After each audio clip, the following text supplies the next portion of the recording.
প্রিয় বন্ধুরা, আজকে আমরা পাণ্ডব নির্জলা একাদশী সম্পর্কে বিস্তারিত জানব এই ভিডিওটির মাধ্যমে। নির্জলা একাদশী বা পাণ্ডবা নির্জলা একাদশী হল হিন্দু পঞ্জিকার জ্যৈষ্ঠ মাসের শুক্লপক্ষের একাদশতম তিথি। নির্জলা অর্থ জলমিশ্রিত নয় এমন 24টি একাদশীর মধ্যে এই একাদশীকে সবচেয়ে কঠোর এবং পবিত্র বলে মনে করা হয়।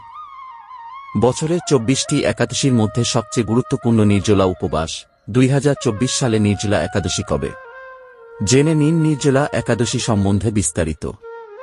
গোটা বছরে পালন করা হয় মোট 24টি একাদশী, অর্থাৎ প্রতি মাসে পালন করা হয় 2টি একাদশী। পুরাণে সর্বোত্তম উপবাস বলে মনে করা হয় একাদশীর উপবাসকে। প্রতি মাসের একাদশীর বিশেষ গুরুত্ব থাকলেও জ্যৈষ্ঠ মাসের নির্জলা একাদশী 24টি একাদশীর মধ্যে সবচেয়ে গুরুত্বপূর্ণ। বিবাহিত নারী ও তপস্বীরা অধীর আগ্রহে অপেক্ষা করেন নির্জলা একাদশীর।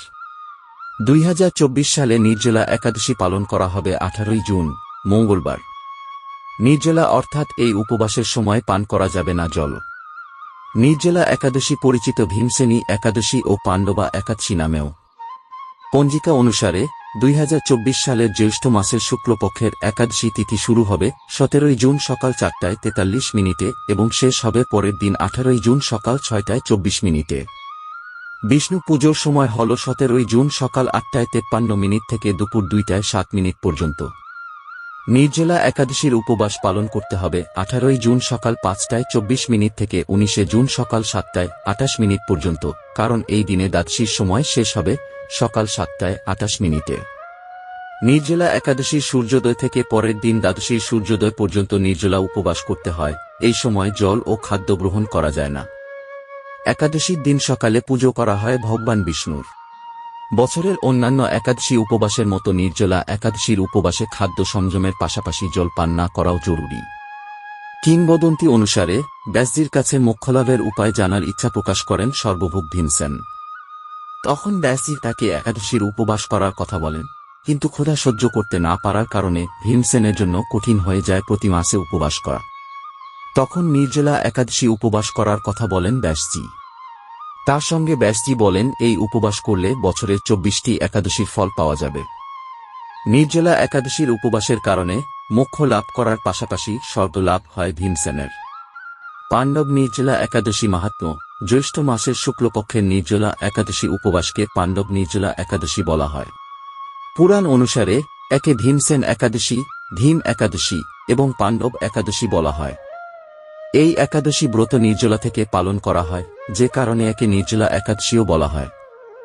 ব্রহ্মবৈবর্ত পুরাণে শ্রীভীমসেন ব্যাসসংবাদে এই একাদশী ব্রতের মাহাত্ম্য কথা বর্ণিত রয়েছে।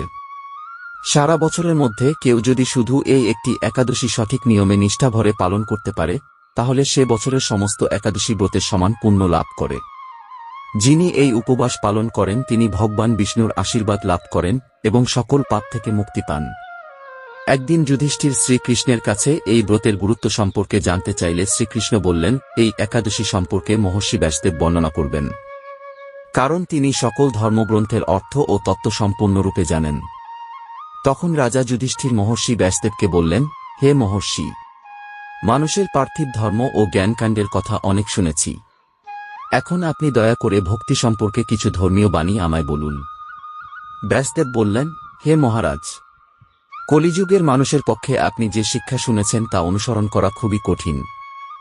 যা আনন্দের সাথে অল্প খরচে অল্প কষ্টে করা যায়, তথাপি মহাফল লাভ হয় এবং সমস্ত শাস্ত্রের সারমর্ম, সেটাই কলিযুগে মানুষের জন্য শ্রেষ্ঠ ধর্ম।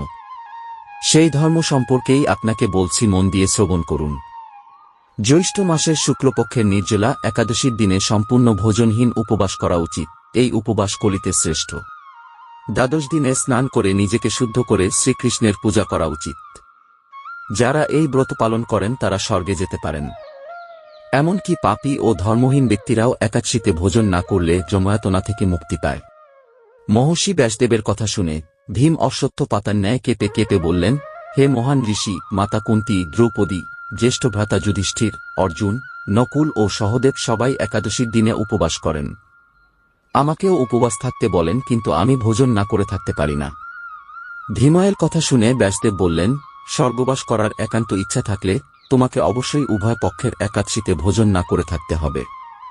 তদুপরি ভীম বললেন, আমার নিবেদন এই যে সারাদিন ভোজন না করে থাকা তো দূরের কথা, আমার পক্ষে দিনে একবার ভোজন না করে থাকাও অসম্ভব। কারণ বৃক নামে অগ্নি আমার উদরে রয়েছে। তিনি খাবার না খেলে কিছুতেই শান্ত হন না। তাই প্রতিটি একাদশী পালন করা আমার পক্ষে সম্ভব নয়, আমি সত্যিই অক্ষম। হে মহর্ষি ব্যাসদেব, বছরে মাত্র একটি একাদশী পালন করে আমি যাতে দিব্যধাম লাভ করতে পারি এমন কোন একাদশীর কথা নিশ্চয় করে আমাকে বলুন দয়া করে। তখন মহর্ষি ব্যাসদেব বললেন, জ্যৈষ্ঠ মাসের শুক্লপক্ষের একাদশী তিথিতে সম্পূর্ণ উপবাস থাকবে। তবে আচমনে দোষ হবে না। আচমন শব্দের অর্থ আচান, অর্থাৎ বিশুদ্ধ, পবিত্র ও নির্মল শীতল পানি দিয়ে যে কোনো আচারানুষ্ঠানে অংশ নেওয়ার আগে শরীর শুদ্ধ করার নাম। এই দিন সূর্যোদয় থেকে সূর্যাস্ত পর্যন্ত জলপান বর্জন করলে অনায়াসে 12টি একাদশীর পুণ্যফল লাভ হয়। বছরের অন্যান্য একাদশী পালনের সময় অসাবধানতাবশত কোনো ব্রত ভঙ্গ হলে এই একাদশী পালন করলে সেই সকল দোষ দূর হয়। দ্বাদশী দিনে ব্রাহ্মমুহূর্তে স্নান করে শ্রীহরির পূজা করবে। সদাচারী ব্রাহ্মণদের ভোজন ও বস্ত্র দান করিয়ে আত্মীয়স্বজনদের সঙ্গে নিজে ভোজন করবে। এই একাদশী ব্রত পালনের ফলে যেরূপ পুণ্যফল লাভ হয় তা এখন শ্রবণ করো। সারা বছরের সব একাদশীর ফল এই একটি উপবাসে পাওয়া যায়। শঙ্খ, চক্র, গদা, পদ্মধারী ভগবান শ্রীকৃষ্ণ আমাকে বলেছেন, সমস্ত বৈদিক ও জাগতিক ধর্ম ত্যাগ করে যারা একমাত্র আমারই আশ্রয় নেয় এবং এই নির্জলা একাদশী পালন করে তারা সকল পাপ থেকে মুক্ত হয়। এই একাদশী ব্রত শুভ ও মঙ্গলময়। যে ব্যক্তি এই ব্রত পালন করে মৃত্যুর পরেও তাকে যমদূতরা স্পর্শ করতে পারে না। অন্যদিকে বিষ্ণুদূতেরা তাকে বিষ্ণুলোকে নিয়ে যান। ধীন মহর্ষি ব্যাসদেবের উপদেশ মেনে নিয়ে তখন থেকে জ্যৈষ্ঠ মাসের শুক্লপক্ষের নির্জলা একাদশীর উপবাস শুরু করেন। মোট কথা, ধীন নির্জলা একাদশী পালন করে বলে এই একাদশী পাণ্ডব নির্জলা বা ভীমসেনী একাদশী নামে পরিচিত হয়েছে। এই একাদশীতে মানুষ পবিত্র তীর্থে স্নান, জপ, দান ও কীর্তন প্রভৃতি যা কিছু করেন তা অবিনশ্বর। যিনি ভক্তি সহকারে এই একাদশীর মাহাত্ম্য পাঠ করেন এবং যিনি শ্রবণ করেন উভয়েই বৈকুণ্ঠধাম লাভ করেন। তাই সকলেই এই একাদশীটি পালন করুন। ভিডিওটি যদি ভালো লেগে থাকে তাহলে অবশ্যই এই চ্যানেলটিতে শেয়ার, লাইক, কমেন্ট ও সাবস্ক্রাইব করতে ভুলবেন না। সবাইকে হরে কৃষ্ণ। জয় হোক সনাতন ধর্মের।